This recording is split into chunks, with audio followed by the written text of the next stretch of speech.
مدینہ جانا نصیب ہو جائے، کسی طریقے سے ایک مرتبہ ہمارا بھی سفر ہو جائے کہ موسم نور کتنا سہانا لگے، موسم نور کتنا سہانا لگے، میٹھا میٹھا نبی کا ترانہ لگے، قلب معراج کا کر لیا کہ سفر ہم اگر اس کو لکھے تو سہانا لگے۔ یہ بھی حقیقی بات ہے کہ کوئی انسان اگر لکھنے پر آئے تو لکھتا چلا جائے گا، محمد عربی صلی اللہ علیہ وسلم کی اوصاف ختم نہیں ہوں گے۔ کوئی انسان بیان کرنے پر آئے، مقرر اور خطیب اگر بیان کرنے پر آئے تو وہ بیان کرتا چلا جائے گا، لیکن الفاظ اس کی ختم ہو سکتے ہیں، اس کی سیاہی ختم ہو سکتی ہے، لیکن محمد عربی صلی اللہ علیہ وسلم کے اوصاف و کمالات ختم نہیں ہو سکتے ہیں۔ اللہ نے اتنا نوازا ہے، اللہ نے اتنا سب کچھ محمد عربی صلی اللہ علیہ وسلم کو عطا کر دیا ہے کہ انسان چھوم چھوم کر کے آقا نامدار محمد عربی صلی اللہ علیہ وسلم کی شان میں نعتیہ کلام بھی گنگنائے گا، اسی طریقے سے مقرر بھی آئے گا، اپنے انداز میں وہ بھی بیان کر کے جائے گا،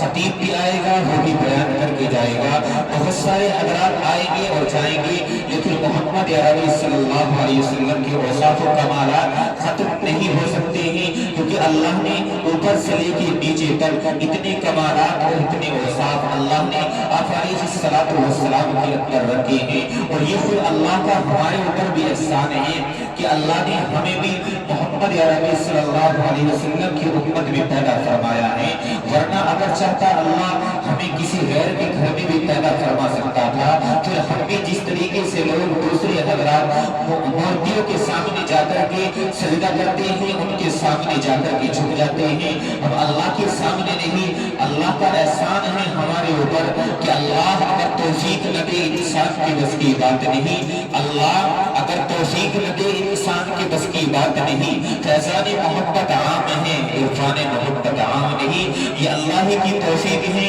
کہ اللہ نے ہمیں اپنے در پر جھکنے والا بنایا ہے، اپنے در پر اللہ نے آنے والا بنایا ہے، ورنہ اللہ ہمیں کہیں بھٹکتا ہوا چھوڑ دیتا، آج ہم بھی کہیں پر بھٹک رہے ہوتے، کہیں غیروں کے سامنے جا کر کے سجدے کر رہے ہوتے، پیروں اور مزاروں پر جا کر کے ہم بھی مرادیں مانگ رہے ہوتے، لیکن اللہ کا احسان ہے کہ اللہ نے ہمارے درمیان ایسے ایسے علماء کرام پیدا کر دیے ہیں کہ وہ ہم کو بارہا سمجھاتے رہتے ہیں، ہمارے دل و دماغ کے اندر یہ چیز اور یہ باتیں اتارتے رہتے ہیں کہ اللہ تبارک و تعالیٰ نے آپ علیہ السلام کو دنیا کے اندر جو مبعوث فرمایا تھا، اس کا سب سے اہم مقصد یہی تھا کہ وہ لوگ جو بتوں کی پرستش کرنے والے ہیں، وہ لوگ جو بتوں کو پوجنے والے ہیں، ان تمام سے ہٹ کر کے 360 بت کو چھوڑ کر رت سوا یا مرضیہ ان تمام کے تمام بتوں کو چھوڑ کر ایک در پر اللہ کے در پر آ کر کے جھکنے والے بنے۔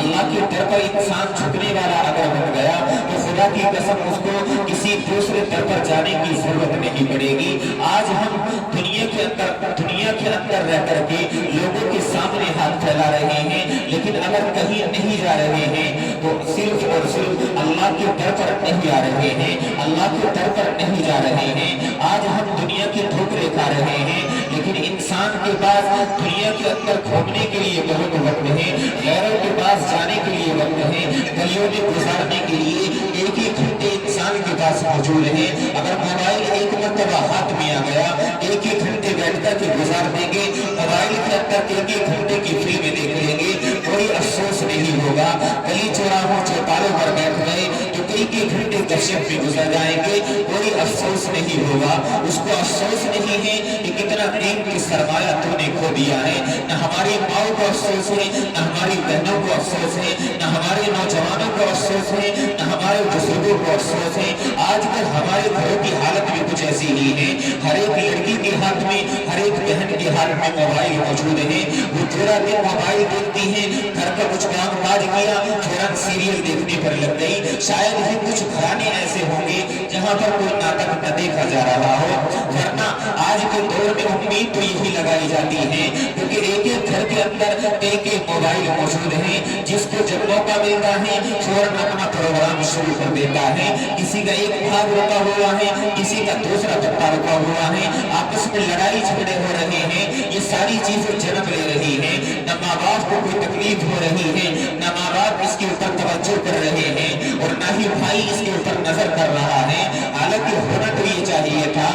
والدین نے جب اپنی اولاد کے ہاتھوں میں موبائل دیا ہے تو والدین کو چاہیے تھا کہ وہ جس وقت باتیں کر رہا ہے ایک ہی گھنٹے موبائل پر باتوں کے اندر گزار رہا ہے، آج دل کو افسوس کیوں نہیں ہو رہا ہے؟ آخر کیا وجہ ہے کہ تیرا بچہ ایک ہی گھنٹے گلی میں کھڑے ہو کر کے موبائل پر بات کر رہا ہے، تجھے افسوس نہیں ہے؟ آخر تو نے اپنے بچے کو موبائل تو لے کر کے دے دیا ہے، وہ صحیح استعمال بھی کرنا جانتا ہے یا نہیں جانتا ہے؟ آخر اس کو کیا ضرورت تھی؟ کس ضرورت کی وجہ سے اس نے موبائل لیا ہے؟ اگر ایک باپ سے پوچھ لیا جائے تو باپ کو نہیں معلوم ہوگا، بس باپ کا جواب یہ ہوگا کہ سب لڑکے لے رہے ہیں تو اس وجہ سے میں نے بھی اپنے لڑکے کو موبائل دلوا دیا ہے۔ اگر نوجوان سے پوچھ لیا جائے کہ تو نے موبائل کس وجہ سے لیا ہے، تیری کیا ضرورت ہے اس سے وابستہ ہے، تو اس کو خود بھی نہیں معلوم ہے کہ میں نے کس وجہ سے موبائل لیا ہے، کیونکہ اس کے ایک چشمہ لگا ہوا ہے، تمام کے ہاتھوں میں موبائل دیکھتا ہے۔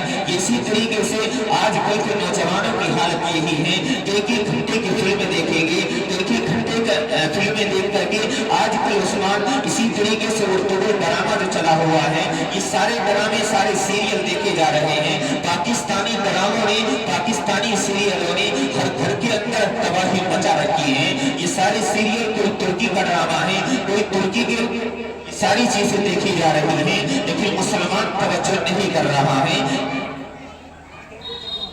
کہ آخر ہمارا اتنا وقت ان ساری چیزوں کے اوپر کیوں گزر رہا ہے۔ آئیے خیر حضرات، میں آپ کا زیادہ وقت نہیں لینا چاہتا، آپ کو تفصیلی طور پر سمجھانے کے لیے میرے استاد محترم حضرت مولانا محمد صادق صاحب تشریف فرما ہے، کیونکہ میں بار بار آپ سے کہہ رہا ہوں کہ ایسی ایسی روشن ہستیاں جہاں پر جلوہ افروز ہیں، جن کے فرمودات و ارشادات خیر و فلاح اور برکت و سعادت ہیں، جن کا راستہ راہ سنت ہے، جن کا مقصد صرف اور صرف دین خداوندی کی خدمت ہے، تو لیجیے انہی میں سے ایک شخصیت کو بہت ہی ادب و احترام کے ساتھ استاد محترم حضرت مولانا محمد صادق صاحب سے گزارش کر رہا ہوں کہ حضرت تشریف لائے اور قیمتی باتوں سے تمام سامعین کو نوازیں۔ لفظ کی شکل میں احساس لکھا جاتا ہے، لفظ کی شکل میں احساس لکھا جاتا ہے، یعنی گرمی کو پیاس لکھا جاتا ہے، اور میرے جذبات سے واقف ہے طلب میرا، میں وفا لکھوں تو آپ کا نام لکھا جاتا ہے۔